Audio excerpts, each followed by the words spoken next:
So shout out to DraftKings. You know they are the leaders in terms of the sportsbook game, man. They are the most reliable. They are the most secure. And that's why we like them, because they are trustworthy on top of that, man.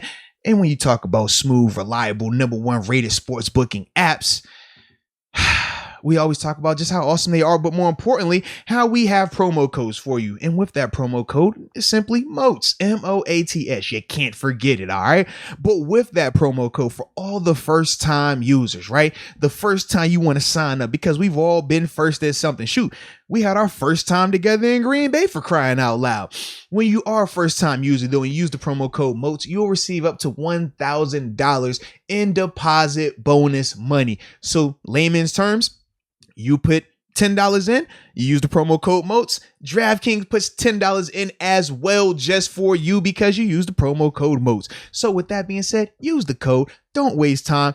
But Deke, I happen to know a couple of people that might have had problems with gambling. Yeah. You know that? Yeah. And you know what they did, man? They called this number right here, bro. 1-800-GAMBLER. I think it's my first time actually having a conversation with you, man. So welcome to the Steeler family, man. Thank you. Appreciate you, man. That means a lot. And thanks for having me on. No doubt, man. And this season, man, we've seen you have an expanded role compared to your first 2 years here, man. So just talk about how you've been adjusting to that. Yeah, I mean, it's been great for me, you know, to get kind of a, like you said, an expanded role in the offense. It really just had to do a lot with the fact that I've developed a lot more as a blocker since I've been here, I think. And it's kind of complemented the other tight ends. And kind of let them display some more of their route running abilities and kind of keep me inside. And yeah, it's done a lot for me and made me kind of be more of an asset for the offense this year. Yeah, and I'm not going to lie, man. Watching you on tape this season, your blocking improvement is definitely showing up, man. I'm actually a fan of it. I like it a lot. But what I wanted to know from you, man, was what do you credit the most with your improvement, though, in that area this season? Yeah, I mean, it's a combination of a lot of things. You know, it's first and foremost like another year that I've been able to play the tight end position. You know, I only moved to tight end like my junior year of college, and so kind of getting used to playing the tight end position, those little nuances and stuff. But I mean, Alfredo Roberts has helped me big time as a guy who played tight end at the NFL level for a long time. He's helped me with kind of like the little intricacies in the footwork game and what to do with your hands and stuff like that. And then, you know, the last couple of years, you know, Vance McDonald and guys like that were big helps as well. So there's a lot of guys to credit with that. The Vanimal. The Vanimal, baby. Yeah, no doubt. Yo, so I saw you started rocking a stash last year. I've been on the trek probably these past 5-6 months rocking a stash. I started actually last year as a joke. So I want to ask you, why did you start rocking the stash? Was it just a joke? Why did I start off with the stash? Yeah. Oh, yeah. No, my facial hair is pathetic. So you were just doing it as a joke? Oh, yeah. I can't grow facial hair for anything. I have such a baby face, and so I was going to try to grow it out as long as I could and withstand it, and I was going to dye it jet black, but I couldn't even get there because it was so gross. But that's hilarious because I did mine initially as a joke, but I started liking it. I was going to say, did you like it? Like, how long did it last for you before you decided to shave it? Well, so I did a quarantine stash, but not very many people saw it. Like, only teammates saw it on Zoom. And I was getting some heat for it last year on the Zoom calls. And you know, it's not as bad when you're not hearing it in person. And then when I started growing it up this year, I was like, okay, I got to show up to work every day and I got to hear these dudes. And so it didn't last nearly as long. It didn't get quite to the dying stage. Oh, man. Wait, so you didn't dye it? I actually do that. I'm not going to lie. I put Just for Men on it whenever I shave the beard. Wow. Because my beard is like light brown, like I have to. It would just be too light. So that's what even makes it more ridiculous. Yeah, I dyed it. I did the same thing. I got jet black Just for Men during the quarantine when I was just chilling but I have like such little facial hair that it like freaking dyed my upper lip black, and so I had to scrub it. Oh, bro, yeah, that stuff will get on my hands. Yeah, he's right. Dude, I was sweating trying to scrub it off. So, yo, that is funny right there. I like that, man. I like it. On the phone right now with Zach Gentry of the Pittsburgh Steelers, man. But Zach, wanted to ask you, man, mentally, how difficult was it for you early in your career professionally, where you weren't, getting this opportunity to be out here on the field and stuff like that, man? How did you get through those moments? Yeah, I mean, it's very tough, especially, coming from playing a lot in college, junior and senior year, really being like a big contributor and somebody who's always touching the ball. It's tough, but it's another leap up, and there's a lot of different factors to play in. And I knew that I had some growing to do, and I think that they understood that as well. But it's frustrating, you're used to being the guy, but I think I also got a little taste of that in college when I moved my position. I came out of high school thinking I was going to be the guy right away. And, it's a humbling experience when you get your position changed and you're kind of getting your butt kicked because you don't know what you're doing. So you have to work through that. So my freshman, sophomore year of college were really just me trying to find a home and working through that. So I kind of got used to that a little bit, or at least I had a taste of, what to expect. So I've just been happy with the way I've been able to deal with it and kind of jump over the hurdles and get to being able to where I'm able to contribute now, I guess. Well, and sticking with your college, man, just talk about a little bit the recruitment process. How did you even end up at Michigan? I mean, because you're from Albuquerque, New Mexico, which, by the way, I've never been to, but it sounds pretty cool. Yeah, I mean, it's nice. You have to go out. This is a perfect time of year, man. It's cooling down a little bit. Yeah, the recruiting process is wild. I mean, so coming out of high school, I was for a while I was the number 2 ranked quarterback in the country on ESPN. It was me and Kyler Murray. I was committed to Texas for a couple of years in high school. As a quarterback. Let's go. Yeah, committed to UT, and Kyler at the same time. Kyler Murray was committed to Texas A&M, so it was like the big, top-ranked quarterbacks committing to the Texas schools. But I was a big Charlie Strong guy at Texas. That was my guy. And so when I had kind of known he was on the way out, I decommitted, and that was like a couple months before signing day my senior year. So I was kind of sweating trying to figure it out because I had shut down the recruiting process for a while. But I had a lot of good opportunities, a lot of offers from schools. And it was one of those things where Coach Harbaugh had just left the 49ers, had just taken the Michigan job, and had reached out to me and asked if I was still committed to Texas. And I had actually just decommitted from Texas the day before, and I hadn't told anybody. So he flew out, and it was kind of one of those things where he was working with Kaepernick, a tall quarterback that could move a little bit. And so I figured it would be a good fit, and the rest is history there. When did the position change happen?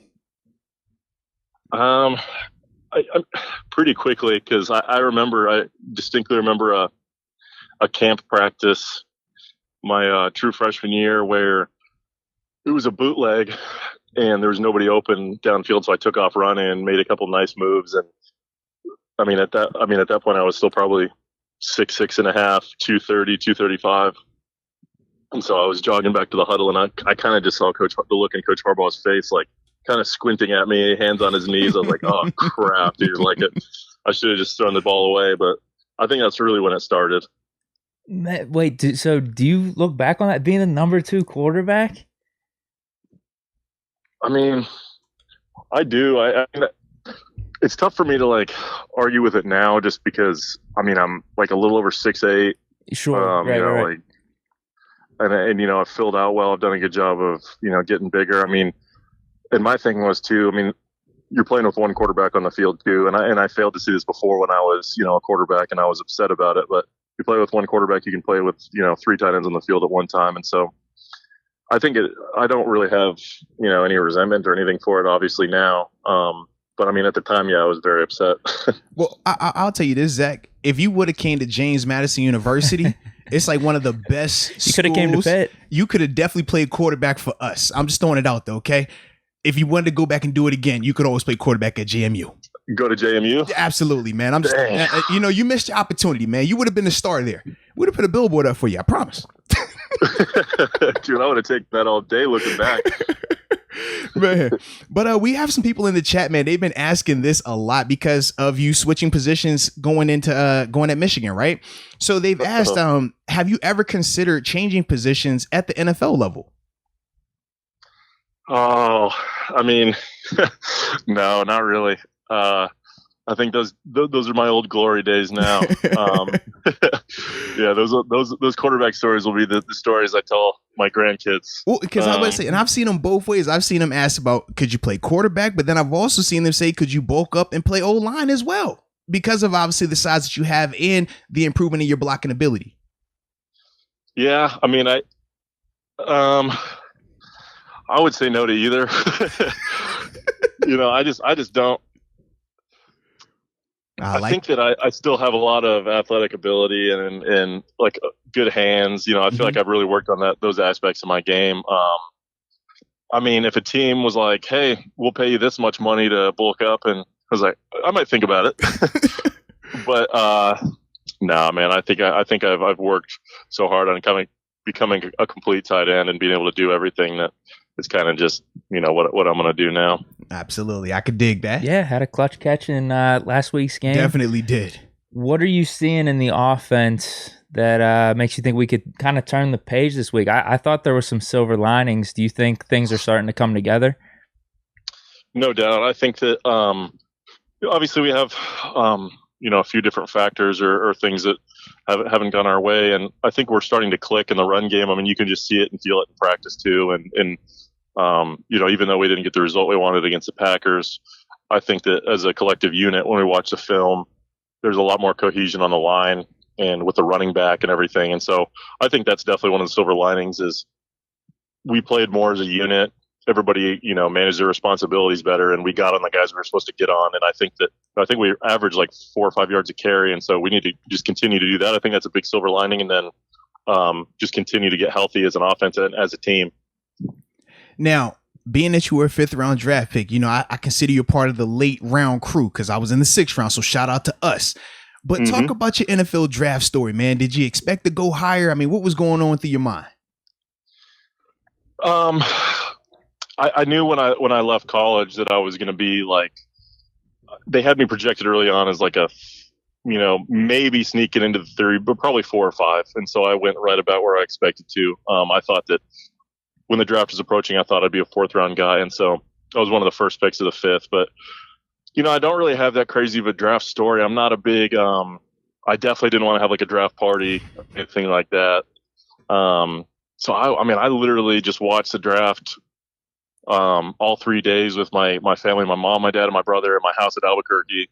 I didn't want anybody around. I mean, I was just nervous as heck watching the TV. Like, I still remember when the Steelers called me. It was getting to that 5th round, so you start sweating a little bit. You're like, okay, you're waiting around for that phone call. I remember I was laying down on the carpet in front of the TV, just like, damn, somebody give me a call. Other teams, he called me and said, maybe.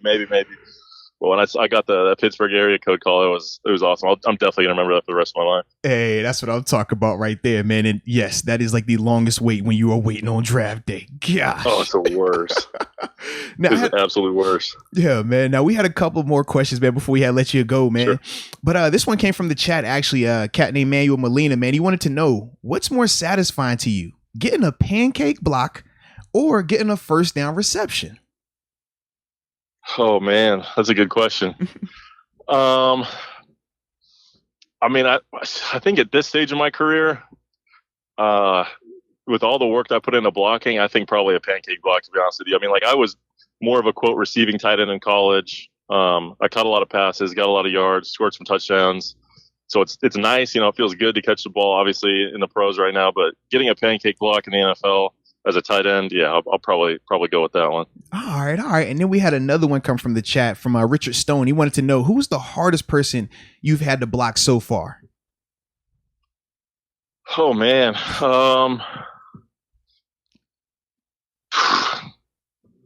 I mean, to be honest with you, I think a lot of those guys are on our defense. Makes sense. TJ Watt in the pass game. Sometimes we get into a defensive front where they put Cam Hayward as a 6 technique right over at the top of the tight end, and that's a tough one. Yes. I think it's going to be one of the hardest challenges for me this weekend against Von Miller. I haven't gotten to play against him yet because he was hurt last year, but I think that'll be a big challenge too. But I think a lot of those guys are on our defense. Nah, no doubt. Now, does Coach Tom, he still have you stay after practice and do that like 6 technique drill, man? I don't know if he's still doing that. He might have got, a little soft in his older age, man. No, you know what? I think that left when JD left. I think. Oh, wow. Okay. Well, Yeah, shout out to JD leaving then, man. Oh, no doubt, man. That's a good guy too that helped a lot with me No as well. question. He's a solid guy. No question, man. Well, shoot, man. The last one we got for you, man, before we let you get up out of here, let's talk about your welcome to the NFL moment. Oh boy. One of the moments that stands out with me was I think a lot of kids were too, a big Florida fan when I was growing up, because I was at that age where I was really getting into football, and like that was the Tim Tebow. Mm-hmm. Florida was awesome. And so I walked into the locker room one of my first days, and Pouncey's there and Joe Hayden's there. And obviously Big Ben's there, and you're like, dang, like these are dudes, I don't want to make Ben feel old, but I was a quarterback growing up, and I was a second grader when he was a rookie, you know what I mean? So I grew up watching him, and I grew up watching Pounce and Hayden and stuff. And so I was in the locker room, and I just went right up to all those guys and said what's up, and they were friendly. And for me, it was like, dang, man, like, let's go. Yeah, I was like, dude, this is incredible. And then on the field, obviously, you're not used to seeing that kind of speed. I mean, it's even a huge jump from college to pros, obviously. So those two things were definitely the welcome to the NFL for me. I like it right That's there, awesome. man. I like it. Hey, Zach, man, we appreciate you taking some time, man, to hop on with us, man. Keep being great at everything you do, and we wish you luck this weekend, man. All right, man. I appreciate it. Thanks for having me on, guys. No I doubt. appreciate it, bro.